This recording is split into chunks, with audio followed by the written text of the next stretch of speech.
जय श्री राधे कृष्णा दोस्तों। बहुत ही पुराने समय की बात है।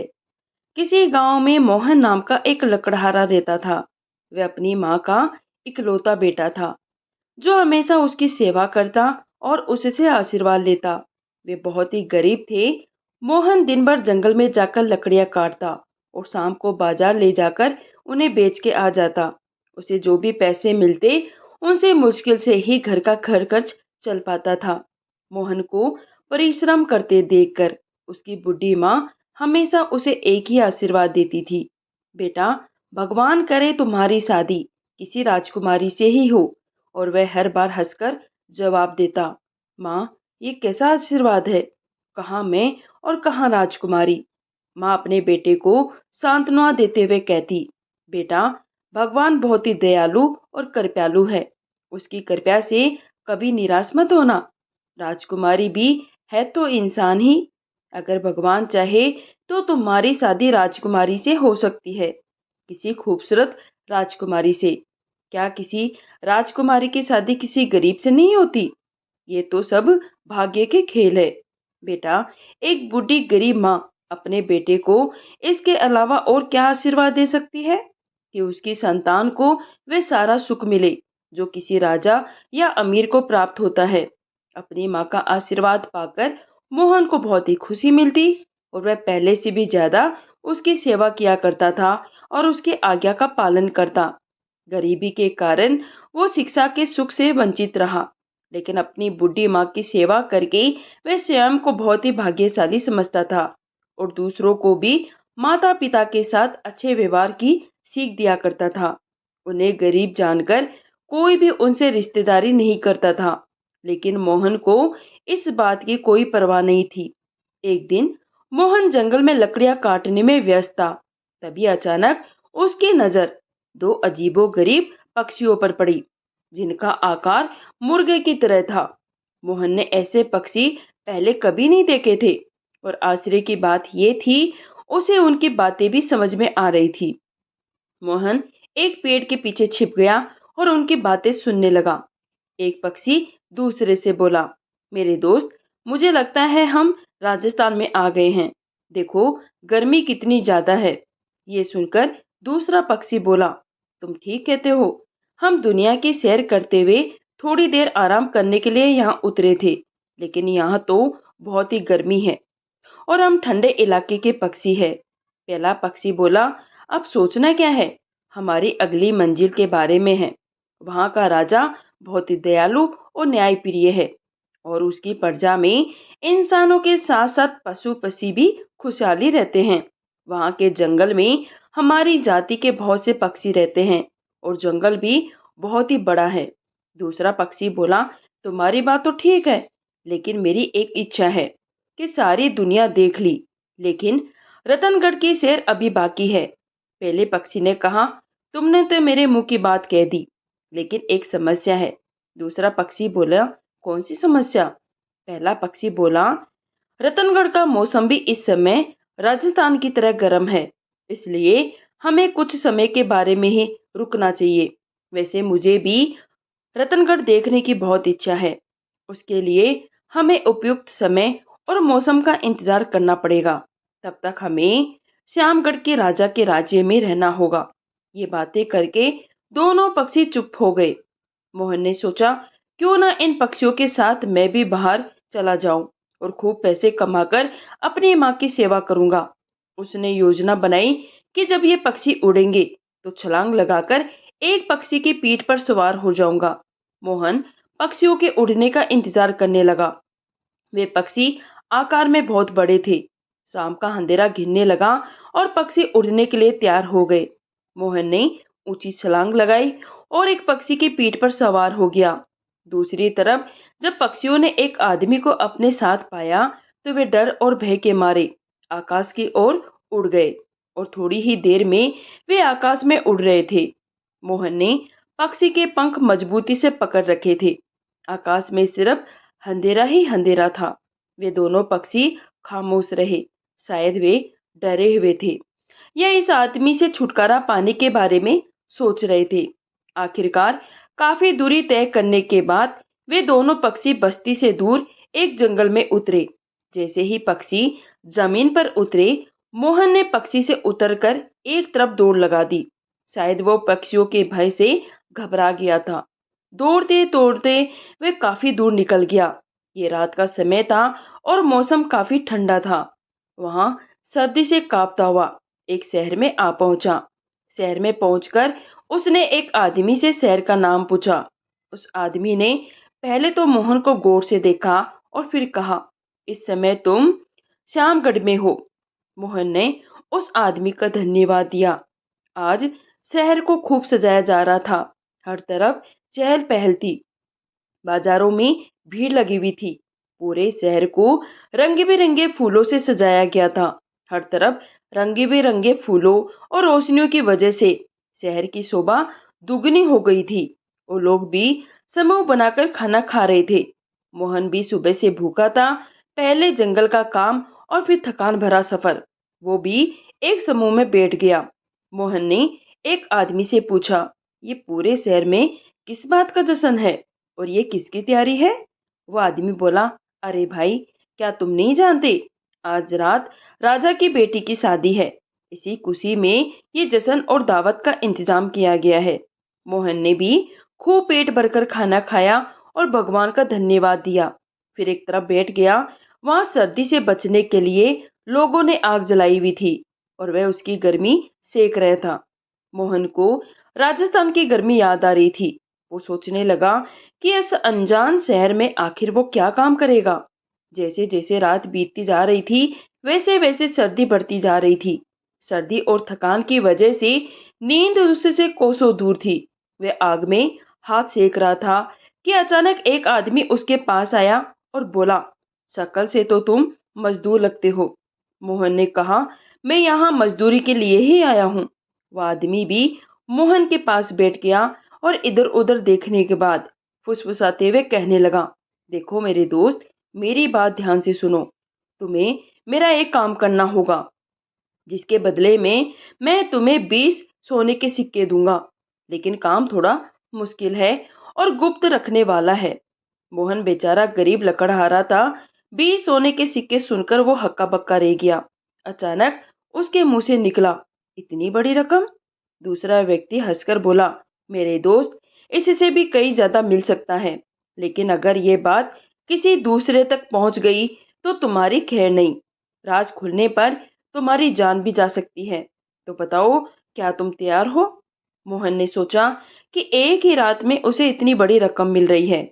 वैसे भी इस पराये देश में उसका कौन है जिसे वह ये गुप्त बात बताएगा। अगर उसे ये रकम मिल जाती है तो वह कल ही राजस्थान के लिए वापस रवाना हो जाएगा। जाकर अपनी माँ की सेवा करेगा और किसी अच्छी लड़की से शादी करके बाकी की जिंदगी आराम से गुजारेगा। वो आदमी मोहन को बस्ती से थोड़ा दूर ले गया और उसने 20 सोने के सिक्के की पोटली मोहन के हाथ में रख दी। ये लो तुम्हारी रकम, अब मेरी बात गौर से सुनो। वो आदमी इधर उधर देख रहा था। फिर फुसफुसाते हुए बोला, मैं राजा के होने वाले दामाद का खास मंत्री हूँ। दरअसल राजकुमार की शक्ल सूरत साधारण है और वह काफी बुढ़ा भी है। बदसूरत होने के बावजूद वह राजकुमारी से शादी करना चाहता है। अभी शादी और विदाई होनी बाकी है। लेकिन अगर राजकुमारी ने उसे देख लिया तो वह किसी भी हालत में उससे विवाह नहीं करेगी और फिर राजा को भी ये रिश्ता मंजूर नहीं होगा। सोचो, हमारे राजा और हमारे राजकुमार की कितनी जबरदस्त बेइज्जती होगी। राजा अपनी प्रजा के सामने किस मुंह से लेके जाएगा? अभी तक राजकुमार का सामना पूरी प्रजा में किसी के साथ भी नहीं हुआ है। मोहन ने कड़े स्वर में कहा, आपने मुझे मुसाफिर जानकर मुझे पैसे का लालच दिया है और किसी के साथ धोखा करने के लिए उकसाया है। चालाक मंत्री मुस्कुराकर बोला, अरे मियाँ, आप आम खाओ, पेट क्यों गिन रहे हो? विवाह के वक्त तो राजकुमार वहीं पर मौजूद होगा। बस रात के वक्त चंद घंटों के लिए पर्दे में रहकर राजकुमार बनकर राजकुमारी के पास जाना है। बस एक बार राजकुमारी की विदाई हो जाए। याद रखना, किसी भी हालत में तुम्हें उससे कोई बात नहीं करनी। बस कोई बहाना बनाकर सो जाना और सुबह होते ही यहाँ से इतनी दूर निकल जाना कि कोई तुम्हारा पता भी न लगा पाए। मोहन बेचारा सोच में पड़ गया। उसे चंद घंटों के नाटक के लिए 20 सोने के सिक्के मिल रहे थे। वैसे भी एक राजकुमार की शादी तो एक राजकुमारी से ही हो रही थी, तो फिर क्या गोर और क्या काला। उसे सोच में डूबा देखकर मंत्री बोला, ये लो पैसा, और अब सोचो मत, हमारे पास वक्त नहीं है। राजकुमार की जिद है कि वो राजकुमारी को लेकर ही जाएगा, तुम्हें बस थोड़ी सी अदाकारी करनी है। अब मेरे साथ चलो। मंत्री मोहन को एक शाही कक्ष में ले गया और उसके हाथ में एक शाही वस्त्र थमाते हुए बोला, तुम्हारा काम अब शुरू हुआ। ये शाही पोशाक पहनो और मेरे निर्देशों के मुताबिक चलो। और हाँ, याद रखना, इस राज्य में हम दोनों की जान की सलामती है। राज खुलने पर हम दोनों की जान जा सकती है। क्यों, मैं ठीक कह रहा हूं ना राजकुमार? मंत्री ने तो उसे अभी से राजकुमार बना दिया था, लेकिन मोहन को एक अजीब सी बेचैनी हो रही थी। उसने वह शाही वस्त्र पहना और मंत्री के निर्देशों के अनुसार चलने लगा। शाही रस्मों के अनुसार शादी की सारी क्रियाएं पूरी हो चुकी थी। दूल्हा और दुल्हन के लिए महल के खास कमरे को सजाया गया था। रात अभी बाकी थी। मोहन लकड़हारे ने डरते डरते दुल्हन का घूंघट उठाया। राजकुमारी ने इतना सुंदर दूल्हा देखकर भगवान को धन्यवाद दिया, लेकिन वो दूल्हे की चुप्पी देखकर हैरान जरूर हुई। क्या बात है, आप बात क्यों नहीं कर रहे हो? वो मोहन की खामोशी से परेशान हो गई थी। मोहन ने सोचा कोई बहाना बनाना होगा, नहीं तो वे बार बार यही सवाल पूछती रहेगी। दरअसल राजकुमारी जी, मोहन ने कहा, बात यह है, मैंने एक मन्नत मांगी थी कि जब मेरी आपसे शादी होगी तो मैं 3 दिनों तक किसी से बात नहीं करूंगा। इसलिए कृपया मेरी मजबूरी समझकर चुपचाप सो जाइए। जब 3 दिन बीत जाएंगे तब हम खूब सारी बातें करेंगे और हमारे राज्य की सैर भी करेंगे। उस वक्त मोहन को अपनी माँ की बहुत याद आ रही थी और उसका आशीर्वाद भी। बेटा, भगवान करे तुम्हारी शादी किसी राजकुमारी से हो, किसी खूबसूरत राजकुमारी से। वो मन ही मन अपनी माँ से कह रहा था, माँ देखो, मेरी शादी एक राजकुमारी से हो गई है, और वह भी श्यामगढ़ की इतनी सुंदर राजकुमारी से। माँ, आज मैं बहुत खुश हूँ। भगवान ने मेरी सेवा और आपके आशीर्वाद के कारण मुझे चांद सी दुल्हन दी। लेकिन माँ, ये दुनिया बहुत जालिम है। ऐसी भोली भाली और खूबसूरत राजकुमारी के साथ धोखा हो रहा है। माँ, हम बेचारी राजकुमारी से धोखा क्यों करें? अगर मैंने उसे सच सच सब कुछ बता दिया तो राजकुमार मुझे जिंदा नहीं छोड़ेगा। मैं किसी के साथ धोखा नहीं कर सकता। माँ, इसलिए मैं वापस घर आ रहा हूँ। मैं जानता हूँ आप मेरी वजह से बहुत परेशान होगी, लेकिन मैं वादा करता हूँ दोबारा आपको कभी छोड़कर नहीं जाऊंगा। वे अपनी माँ को याद करके रो रहा था। आखिरकार भोर का वक्त हो गया और दुल्हन गहरी नींद में सो रही थी। मोहन चुपके से उठा, एक नजर अपनी दुल्हन पर डाली और मंत्री द्वारा दी गई 20 सोने के सिक्के की पोटली उसके सिराने रख दी। अपनी उंगली में पहनी हुई साई अंगूठी पर हाथ फेरते हुए मन ही मन बोला, ए राजकुमारी, हो सके तो मुझे माफ कर देना। मोहन ने आंसू पोंछे और चुपचाप महल से बाहर निकल गया। सुबह होने से पहले ही वो दूर जंगल में जा पहुंचा। पूरा दिन लगातार चलने के बाद थक कर वो एक पेड़ के नीचे बैठ गया। सफर की थकावट और भूख से वह बेहाल हो चुका था। उसके पास बस वो शाही अंगूठी थी जो राजकुमारी ने उपहार में दी थी। वह वापसी का रास्ता सोच ही रहा था कि उसे वही पक्षी दिखाई दिए जो उसे उड़ाकर यहाँ लाए थे। वे आपस में बातें कर रहे थे। दोस्त, हमारे कबीले के सारे दोस्त हमारे कबीले के सारे पक्षी तो रतनगढ़ चले गए। अब हमारा यहाँ रुकना मुश्किल है। हम आज ही रतनगढ़ की ओर चल पड़ेंगे। और हाँ, वापसी में उस राजस्थान के जंगल में जरूर उतरेंगे जहाँ हमें वह आदमी मिला था। उस जंगल में आमों के बहुत सारे पेड़ हैं। याद है हमने कैसे आम खाए थे? मेरा दिल चाहता है हम फिर वहीं जाकर आम खाए। तुम्हारा क्या ख्याल है? दूसरे पक्षी ने हामी भर दी तो वे उड़ने के लिए तैयार हो गए। मोहन को लगा जैसे भगवान ने उसकी सुन ली हो। वो खुशी से दौड़ता हुआ आया और जोरदार छलांग लगाकर एक पक्षी की पीठ पर सवार हो गया। पक्षी भी अचानक आदमी से डरकर आकाश में ऊंचे उड़ गए और उड़ते उड़ते आखिरकार में राजस्थान के उसी जंगल में आकर उतरे जहां से वे पहले उड़े थे।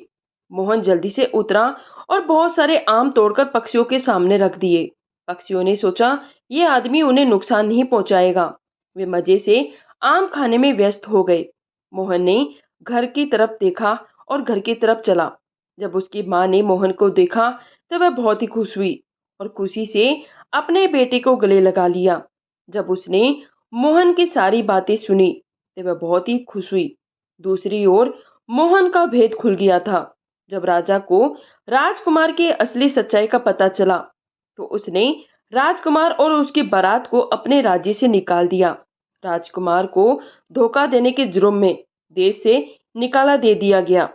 राजकुमारी को भी इस बात का बहुत सदमा पहुंचा, लेकिन उसे उस समय सब कुछ पता चल गया था।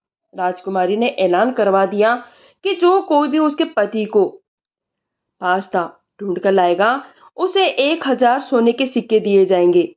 इस बड़े ऐलान से पूरे श्यामगढ़ में हलचल मच गई। वक्त बीतता गया। उधर मोहन ने अपना पुराना काम फिर से शुरू कर दिया। वह लकड़हारा फिर से बन गया। उसकी बूढ़ी माँ अब भी अपने बेटे के लिए किसी राजकुमारी से विवाह का आशीर्वाद देती रहती। एक दिन जब वह जंगल में लकड़ियां काट रहा था तो दो अजनबी व्यक्ति उसके पास आए और शहर का रास्ता पूछा। लकड़हारे, हम श्यामगढ़ से आए हैं और ऐसे व्यक्ति की तलाश में हैं जो श्यामगढ़ की राजकुमारी से शादी करके भाग गया था। शायद वह आदमी हमें यही मिल जाए और हमें 1000 सोने के सिक्के मिल जाए। मोहन पहले तो उनकी बातें सुनकर थोड़ा घबराया, फिर उसने अपनी पूरी असलियत उन आदमियों को बता दी और उन्हें अपनी संपूर्ण कहानी सुनाई।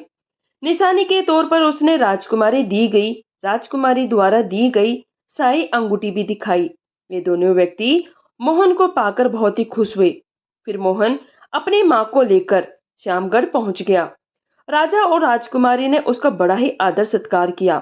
फिर राजकुमारी का विवाह बड़ी धूमधाम के साथ मोहन लकड़हारे से कर दिया गया। इस खुशी में पूरे शहर को सजाया गया और पूरे राज्य में जश्न मनाया गया। वक्त बीतता गया और मोहन लकड़हारा अब श्यामगढ़ का राजा बन गया था।